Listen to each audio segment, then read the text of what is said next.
Bismillahirrahmanirrahim. Assalamualaikum warahmatullahi wabarakatuh. Alhamdulillahi rabbil alamin. Wassalatu wassalamu ala asrafil anbiya'i wal mursalin wa ala alihi wa sahbihi ajma'in. Ashhadu an la ilaha illallah wa ashhadu anna muhammadan abduhu wa rasuluhu la nabiyya ba'da. Wa qala Allahu ta'ala fil kitabihil karim, a'udzu billahi minasyaitonir rajim. Bismillahirrahmanirrahim. Innaddina indallahil Islam. Alhamdulillah, puji dan syukur senantiasa kita panjatkan kepada Allah Subhanahu wa taala atas rahmat, atas karunia, atas kesempatannya.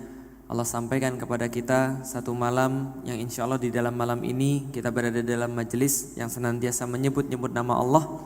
Kita senantiasa mensucikan Allah, kita senantiasa memuji-muji Allah, dan mudah-mudahan apa yang Allah kirimkan kepada kita berupa malaikat-malaikat menyaksikan setiap tasbih yang kita sampaikan kepada Allah, menyaksikan setiap tahmid yang kita sampaikan kepada Allah, dan mudah-mudahan apapun yang kita minta dalam majelis ini lantas dibawa oleh malaikat disampaikan kepada Allah Subhanahu wa taala, dan mudah-mudahan selesai daripada majelis ini tidak ada yang pulang dan keluar daripada ruangan ini kecuali seluruh dosanya diampunkan oleh Allah Subhanahu wa taala, dijaga badannya dan ruhnya daripada siksa api neraka, dan diberikan oleh Allah balasan yang terbaik berupa surganya Allah, dan mudah-mudahan kita memasuki surga itu bersama-sama, amin. Salat dan salam semoga tercurah dan terlimpahkan kepada baginda Nabi besar Muhammad sallallahu alaihi wasallam, manusia mulia yang senantiasa kita rindukan baik di dalam diri kita, di dalam jiwa kita, ataupun kita selalu jaga nama beliau di dalam hati kita. Sungguh ketika kita menyebut nama Nabi Muhammad, kita senantiasa berdoa pada Allah, ya Allah, terima kasih atas karunia Nabi Muhammad bagi kami, dan kami mohon agar kami bisa dipertemukan dengan beliau. Andai kami tidak bisa dipertemukan di dunia, maka mudah-mudahan kami dipertemukan di akhirat.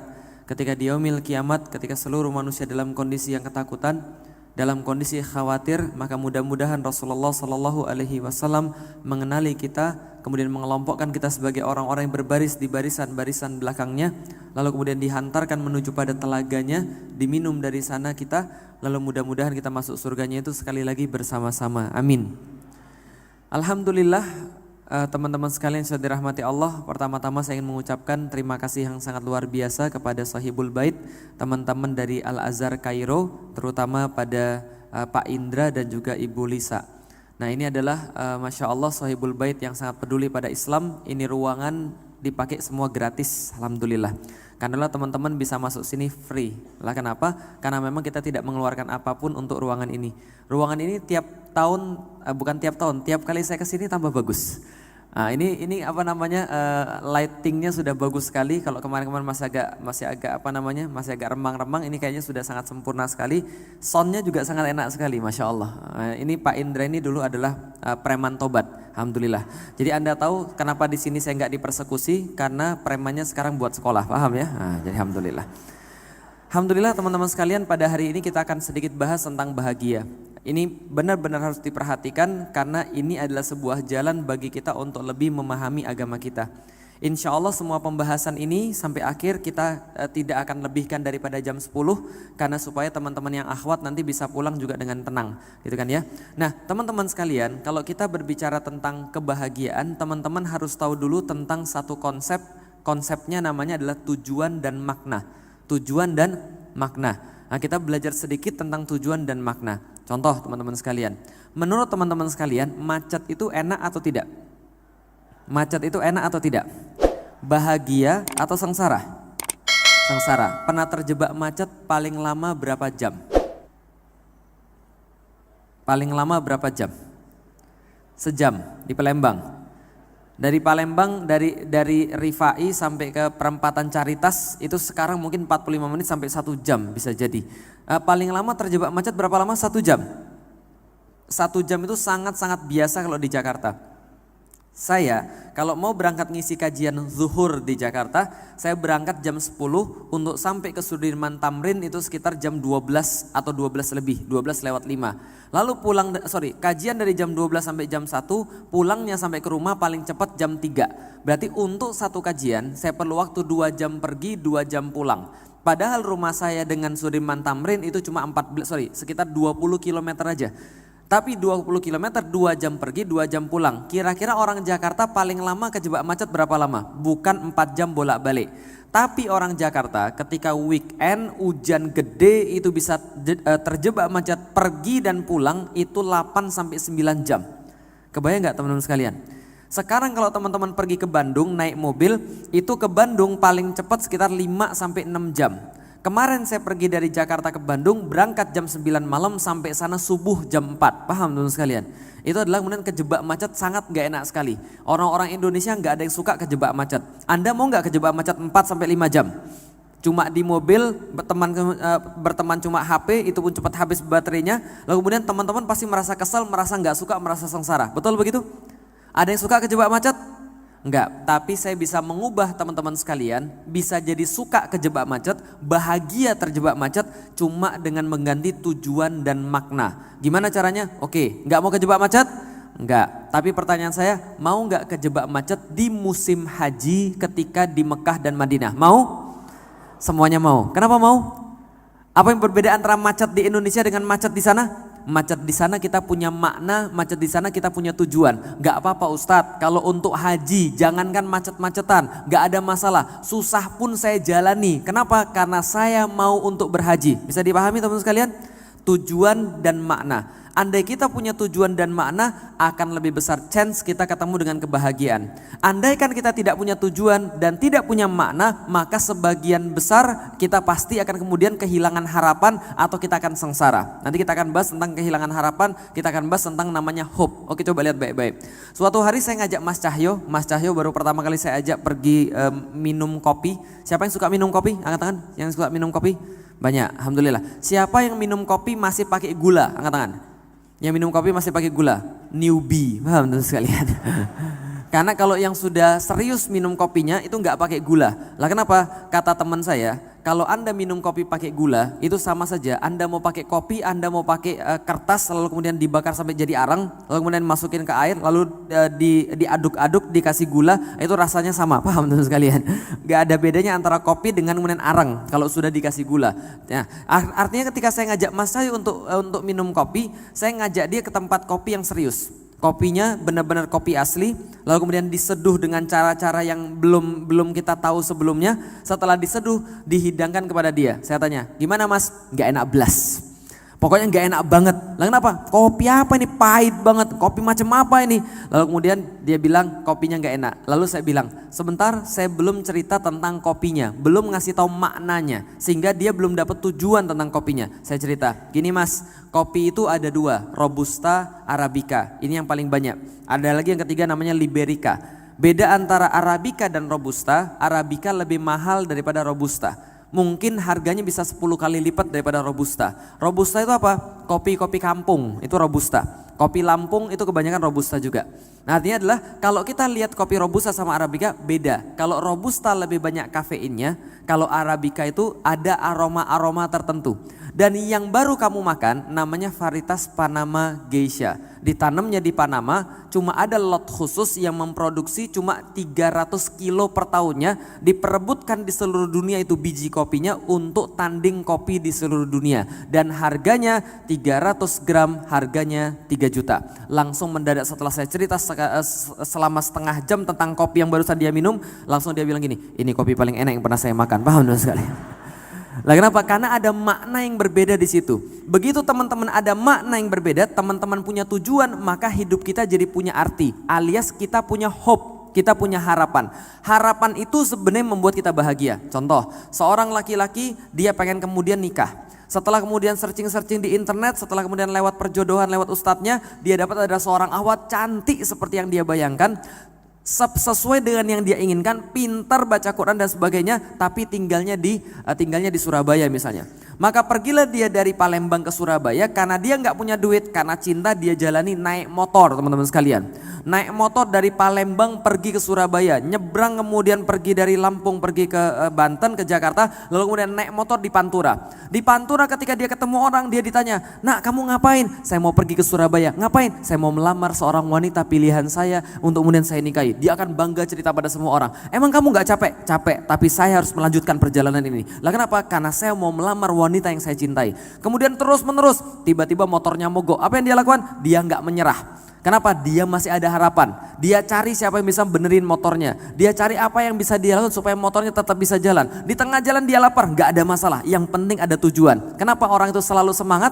Kenapa orang itu selalu punya kemudian sebuah keberanian? Karena dia punya hope namanya. Dia punya namanya harapan. Tapi begitu kemudian di tengah-tengah di Semarang, dia dapat SMS. SMS-nya apa? Mohon maaf akhi, saya nggak jadi, sudah ada yang melamar saya, kita batalkan khidbah kita. Kira-kira gimana hidupnya? Mendadak temennya langsung telepon dia, Mas, Anda itu kan mau pergi ke Surabaya kan, saya tahu. Ini saya baru ngumpulin uang, saya sudah beliin tiket dari Semarang ke Surabaya. Kira-kira dia mau pergi atau tidak? Enggak. Inilah yang namanya hopeless. Apa itu hopeless? Ketika seseorang sudah kehilangan tujuan hidup dia, maka muncul yang namanya hopeless. Orang-orang yang sudah hilang harapan. Dan orang-orang yang hilang harapan ini, dia bisa berbuat segala sesuatu dan gak akan ada yang bisa menyenangkan hidup dia. Kalau sudah hopeless, apapun di depan mata dia itu bagi dia nggak akan menyenangkan. Tapi bagi orang punya harapan, apapun akan jadi menyenangkan. Paham teman sekalian? Naik motor susah-susah, sakit pinggang, motor rusak, nggak apa-apa. Ini demi tujuan, ini demi makna hidup saya. Paham teman sekalian? Tapi begitu dia sudah nggak punya tujuan, dia kehilangan makna, maka dia hopeless. Mau dikasih tiket dia nggak bakal pergi, mau dikasih duit dia nggak akan peduli, dikasih makanan enak dia nggak akan kerasa enak. Apa yang hilang di situ? Yang hilang adalah harapan.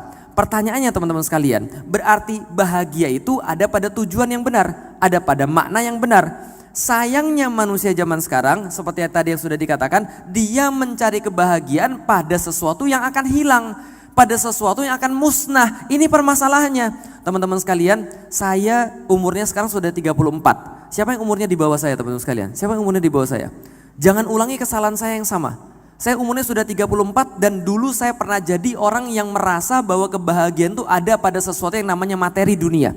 Saya pernah merasa bahwa kalau saya lebih kaya saya lebih bahagia. Kalau saya lebih banyak mobilnya saya lebih bahagia. Kalau saya lebih banyak kemudian dunianya saya lebih bahagia. Ternyata nggak begitu ceritanya teman-teman sekalian. Kenapa? Karena segala sesuatu yang ada di dunia itu semua ada batasnya. Kullu man 'alaiha fan. Sesungguhnya segala sesuatu di dunia itu adalah fana. Fana artinya apa? Akan hilang, akan binasa. Lihat baik-baik teman sekalian.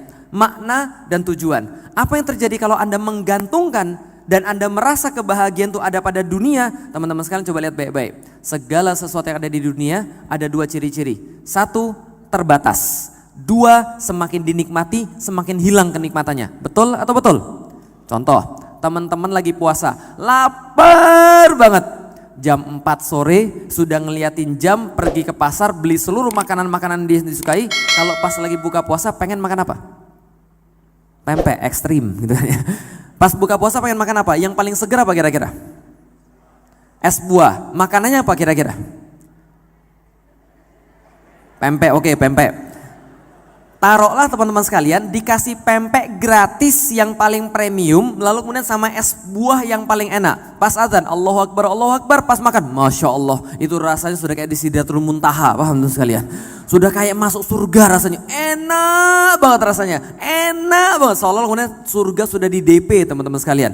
Pertanyaan saya, Anda dikasih lagi gratis es buah yang sama satu mangkok, dikasih lagi gratis pempek yang sama satu kemudian piring untuk dimakan lagi. Pertanyaannya, piring yang kedua dan mangkok yang kedua yang dimakan apakah senikmat yang pertama? Enggak. Kenikmatannya berkurang. Dikasih lagi mangkok ketiga, apa yang terjadi? Masih enak lagi. Dari senang berubah jadi senap. Paham teman-teman sekalian? Senap gitu kan. Kenapa senap? Karena kebahagiaan itu, kesenangan itu kalau disandarkan pada dunia, dia akan semakin berkurang. Mangkok pertama enak tenan 100%, enak banget 100%. Mangkok yang kedua berkurang, mangkok yang ketiga, mangkok yang keempat, mangkok yang kelima berkurang. Dunia itu senantiasa berkurang. Yang kedua, dunia itu kenikmatannya terbatas dan gak bisa lebih.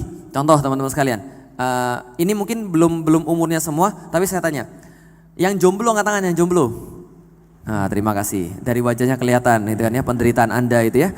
Di Turki itu teman-teman sekalian ada pasukan khusus namanya Yeniseri. Yeniseri itu pasukan khususnya disimpan di terakhir. Jadi kalau nggak mempan semua baru Yeniseri keluar. Ada yang namanya pasukan kedua namanya pasukan reguler, namanya pasukan Sipahi. Pasukan Sipahi ini pasukan bayaran yang memang digaji oleh negara untuk kemudian melawan orang-orang yang tidak suka dengan Islam. Pasukan yang paling depan namanya pasukan Azab. Tahu pasukan Azab? Artinya dalam bahasa Indonesia azab berasal dari bahasa Arab, artinya dalam bahasa Indonesia jomblo. Paham teman-teman sekalian? Pasukan azab, dan pasukan azab ini selalu minta di garis depan. Lah kenapa? Mungkin dia merasa kehidupan terlalu pahit teman-teman sekalian. Setiap Syawal ditanya kapan kawin, paham teman-teman sekalian. Nah makanya kemudian dia maju ke depan supaya cepat mati kan itu kan ya. Nah baik, teman saya perhatikan baik-baik. Teman-teman yang masih jomblo ketika mau menikah pasti ada bayangan tentang pernikahan yang paling teman-teman inginkan. Betul begitu? Saya pengen begini, saya pengen begini, saya pengen begini, saya pengen begini. Tapi impian yang paling teman-teman mau ketika menikah, ketika jadi kira-kira kenikmatannya ada batasnya atau tidak? Ada batasnya. Kuat berapa lama? Kuat berapa menit teman-teman sekalian? Ada batasnya, paham kira saya? Dan ketika sudah sampai batas itu nggak bisa dilampaui lagi. Ini coba berpikir baik-baik, saya cuma pengen ngasih tahu pada teman-teman sekalian, dalam dunia ini semua hal yang kita inginkan dan yang kita pikir bisa ngasih kebahagiaan ternyata terbatas dan semakin dinikmati semakin dia hilang. Oke coba lihat, ada orang yang bilang kalau saya kaya saya akan hidup lebih bahagia. Enggak. Kalau sekarang Anda belum kaya, Anda lagi nggak punya duit, itu Allah kasih kemudian, bukan Allah, itu dihiaskan kepada Anda agar bahagia ketika punya sesuatu. Ngerti nggak maksudnya? Oke gini, bagi orang miskin, dia akan pikir dihiaskan bagi dia oleh syaiton, bukan oleh Allah. Oleh syaiton dihiaskan bagi dia, enak ya jadi orang kaya. Bagi jomblo, dihiaskan kepada dia oleh syaiton, enak ya kalau kita sudah menikah. Bagi seorang yang kemudian gak pernah pergi naik pesawat dihiaskan oleh syaitan, enak ya kalau naik pesawat. Bagi orang gak terkenal dihiaskan oleh syaitan, enak ya kalau kita jadi terkenal. Paham teman-teman sekalian? Padahal kalau dia punya, itu kenikmatan diambil dari dia. Contoh, dulu ketika saya masih kere, saya sama istri saya, ketika gaji saya masih 2,5 juta per bulan, kebahagiaan bagi kita, kesenangan di dunia bagi kita adalah setiap weekend saya ngajak istri saya makan di satu restoran, keluar duit 50.000 untuk paket berdua. Tahun 2008-2009, 50.000 sudah dapat 4 makanan utama, lalu kemudian minuman, kita makan senangnya minta ampun. Nikmat banget rasanya. Sekarang sudah punya gaji lebih daripada 2 juta. Disuruh makan paket yang sama sekarang harganya sudah 150.000 teman-teman sekalian. Tapi pertanyaan saya beli itu, saya bisa makan itu, kebahagiaannya sama nggak dengan dulu pas saya masih kiri? Paham gak maksudnya? Diambil oleh Allah sebegitu juga. Seketika diambil oleh Allah. Sekarang coba bayangkan baik-baik, yang merasa dunia itu menyenangkan. Oke, Anda bersimulasi saja. Contoh, Anda dikasih duit 100 miliar per hari. Banyak nggak? Banyak nggak kira-kira? Ada yang pengen duit, bayangkan Anda punya duit 100 miliar per hari. Tapi syaratnya harus habis hari itu juga. Setiap hari Anda akan dikasih tapi harus habis saat itu juga. Kalau tidak habis Anda akan dibunuh.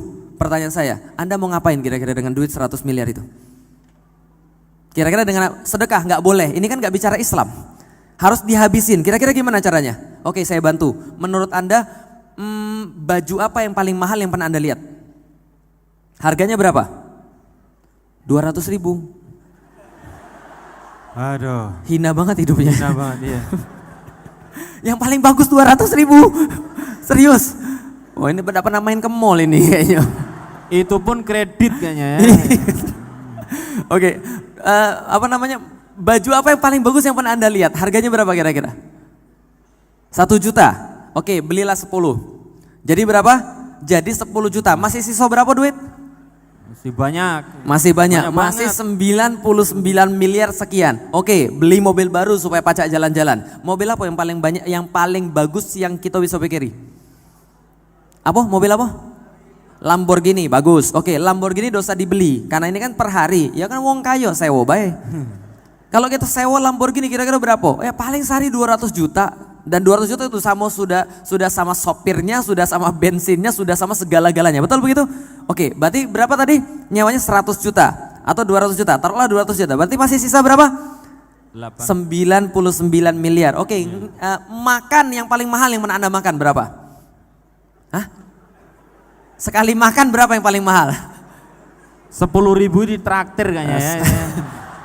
Aku salah nanya gitu kayaknya. Salah nanya materinya gitu. Keliru kayaknya. Oke, Percaya nggak? Saya paling mahal dalam hidup saya pernah makan, sekali makan 700.000 per orang. Percaya nggak?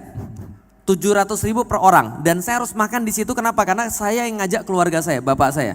6 orang, saya, istri saya dan 4 anak saya, masing-masing 700.000, pergi ke satu hotel. Pas masuk, gila, semua makanan ada di situ.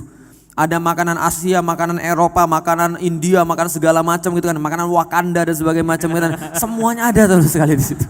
Serius, 700.000. Taruhlah Anda makan 4 kali sehari, Anda makan 4 kali sehari, berarti itu baru berapa? Baru 2,8, taruhlah 3 juta, berarti sisa duit Anda masih berapa? 99 miliar teman-teman sekalian. Oke, taruhlah semua itu sudah. Oke, sekarang mau tidur, tidurnya di mana yang paling bagus? Yang Anda tahu tidurnya paling bagus berapa harganya kira-kira? Di Abu Dhabi, Dubai, berapa harganya di Abu Dhabi? 180 juta. Kalau gitu saya mau kasih tahu yang lebih mahal. Itu di sampingnya Selat Bosforus, Pak. Sampingnya Selat Bosforus di Istana Ciran namanya. Itu ada satu kamar namanya Sultan's Room. Jadi kamarnya Sultan. Itu kemarin pernah dipakai Barack Obama, Oprah Winfrey dan sebagainya. Itu harga satu kamar itu Sultan's Room 1 malam 400 juta. Oke, Anda nginep di sana. Berarti masih berapa duit Anda? 98 miliar. Tapi saya kasih tahu, mendadak duit itu jadi nggak berarti bagi Anda, makan jadi nggak berarti bagi Anda, tidur nggak berarti bagi Anda. Mendadak Anda merasa hampa, kosong, hopeless. Paham tuh sekalian? Pernah nggak pas mau main game nggak boleh sama orang tua? Pernah nggak pas mau main game nggak boleh sama orang tua? Saya mengalami zaman Nintendo, zaman PS, itu orang tua saya tuh nyimpenin stick saya, paham sekalian. Jadi itunya dibiarin, sticknya disimpan gitu kan ya. Itu rasanya nggak enak banget. Orang mau main itu sudah sampai ke ubun-ubun syahwat main gamenya itu, paham sekalian. Tiba-tiba sticknya disimpan, sudah hari Minggu mau main game, stick disimpan, wah itu demek banget, paham sekalian. Tapi begitu kemudian kita bilang, ayo Mi, pengen main Mi. Ibu saya bilang, sudah terserah kamu Lik, main sampai kamu puas. Saya dikasih main 24 jam teman sekalian. Gak dipanggil makan, gak di apa, terserah main sesukamu. Apa yang terjadi teman sekalian? Baru main 8 jam, 10 jam, kepala saya gini, hopeless saya. Hidup saya ini ngapain sih sebenarnya? Ngejar sesuatu yang gak jelas gitu kan ya. Main itu kan cuma ngumpulin Mobile Legend misalnya gitu kan ya. Main push rank gitu kan ya, ngumpulin duit, beli barang-barang supaya untuk bunuh orang lebih banyak. Setelah bunuh orang lebih banyak jadi karakternya lebih kuat, lalu kemudian beli barang lebih banyak lagi. Tapi kalau Anda sudah sampai puncaknya terus ngapain?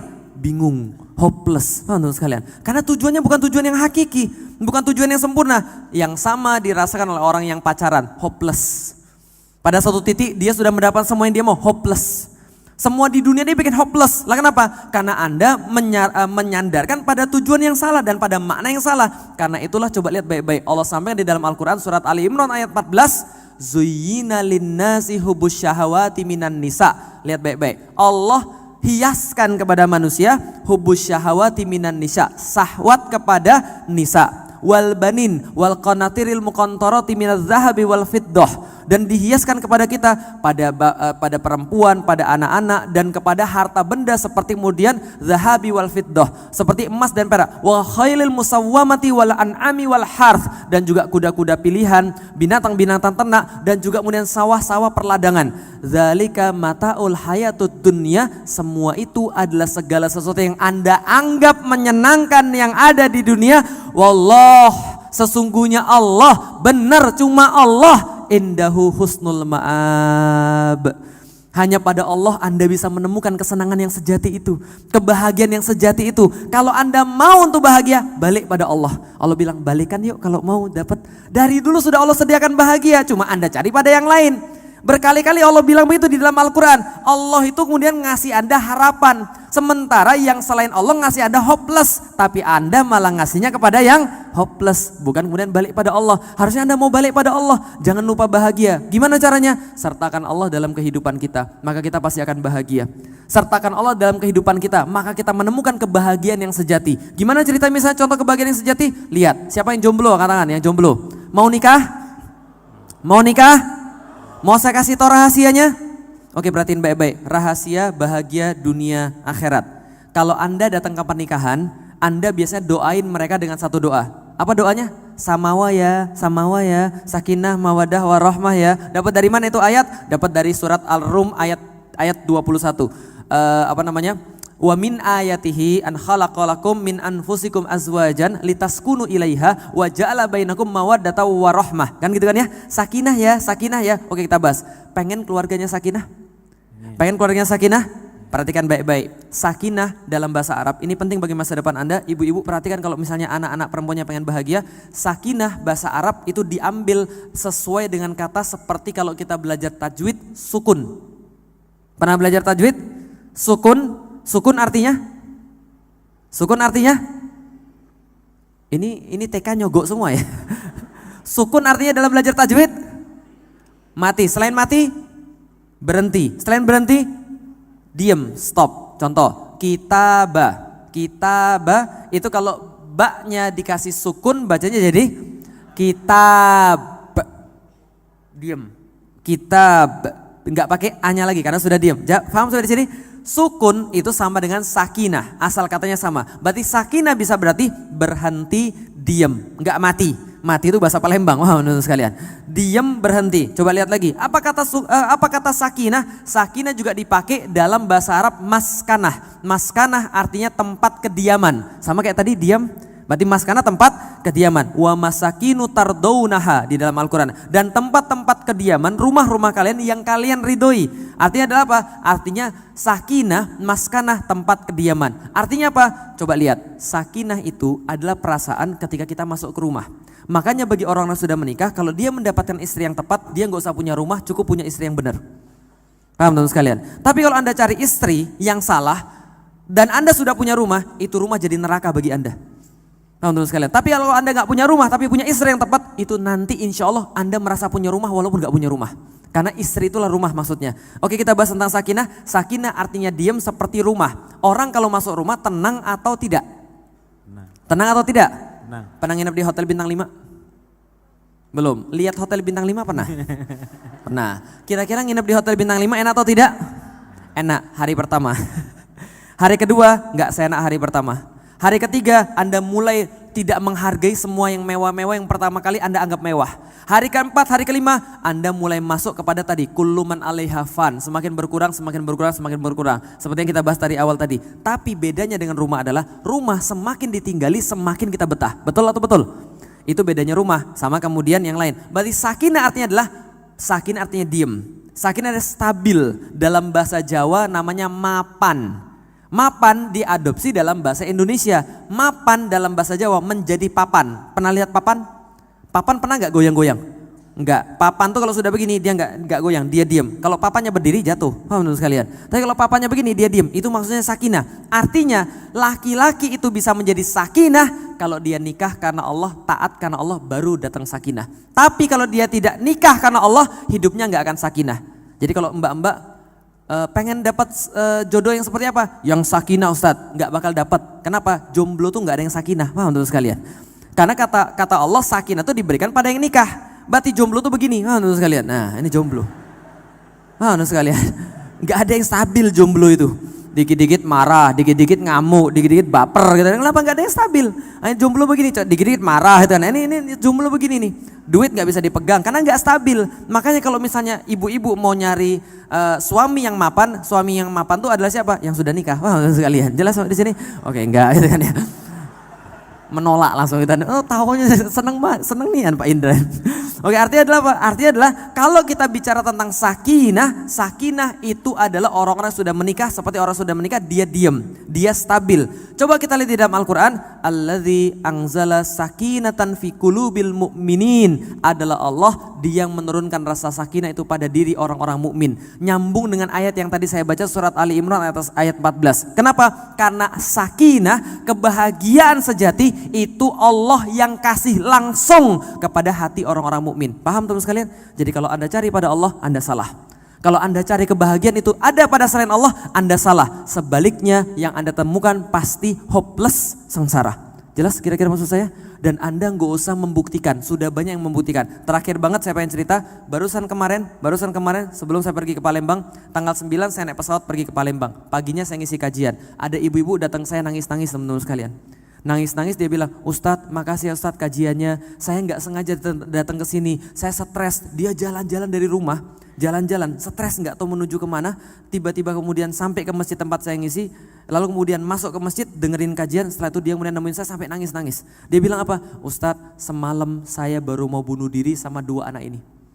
2 anaknya cewek dia gendong, satu masih sekitar 2 tahun, satunya masih sekitar 1 tahun. Mau bunuh diri minum baygon. Paham teman sekalian? Saya bilang sama dia, Mbak, andaikan Anda jadi bunuh diri, itu justru murka Allah yang paling besar pada Anda. Lah kenapa? Allah akan merasa tersinggung. Kenapa merasa tersinggung? Gini deh, Anda punya orang tua dan Anda punya utang sama teman Anda. Utangnya cuma 500.000. Orang tua Anda tuh konglomerat. Paham teman sekalian? Konglomerat, Anda utang sama teman Anda 500.000 terus Anda bunuh diri. Apa kata orang tuanya? Kurang ajar nih anak, kenapa gak bilang sama saya? Paham ya? Ini kita punya siapa? Allah yang punya apa? Jangankan miliaran duit, ini Allah yang nyiptain semuanya. Allah merasa tersinggung, kenapa gak ngomong sama saya? Kalau ngomong sama saya itu saya selesaikan sangat mudah sekali. Tapi dia putus asa, hopeless. Kenapa hopeless? Karena dia sama sekali tidak mengenal Allah. Paham teman sekalian? Coba kalau dia kenal Allah. Coba kalau dia tahu bahwa Allah itu maha berkuasa. Coba kalau dia tahu Allah itu maha punya segala-galanya. Coba kalau dia tahu Allah itu maha menyelesaikan. Allahu Akbar. Allah itu maha besar. Mungkin dia tidak akan pernah kepikir untuk bunuh diri. Paham teman sekalian? Lalu saya tanya sama dia, Mas, Mbak mohon maaf. Mbak utangnya berapa? 1 miliar Ustaz. Ya Allah baru 1 miliar mau bunuh diri. Temen saya tuh utang 80 miliar Mbak. Tapi santai aja, sekarang udah lunas. Kenapa? Karena dia sadar dia salah lalu bergantung pada Allah. Wallah indahu husnul ma'ab. Balik ke sini kata Allah. Kalau kalian punya rasa kecewa, kami sembuhin. Balik ke sini kata Allah. Kalau kalian punya rasa sedih, kami hibur. Balik sini ke Allah. Kalau kalian kurang, kami lebihin semuanya. Kurang apa Allah? Asal kalian mau balik kepada indahu husnul ma'ab. Paling baik balik kepada Allah. Kenapa? Bagi orang-orang yang merasa dunia adalah kebahagiaan bagi dia, balik pada Allah. Di sini letak kebahagiaan dari Allah. Saya dipahami sekalian. Tapi karena orang tidak kenal Allah, karena orang tidak tahu Allah, maka hidupnya senantiasa sengsara, hopeless, dan dia lupa bahagia. Jangan lupa bahagia, ingat Allah Subhanahu wa taala. Assalamualaikum warahmatullahi wabarakatuh.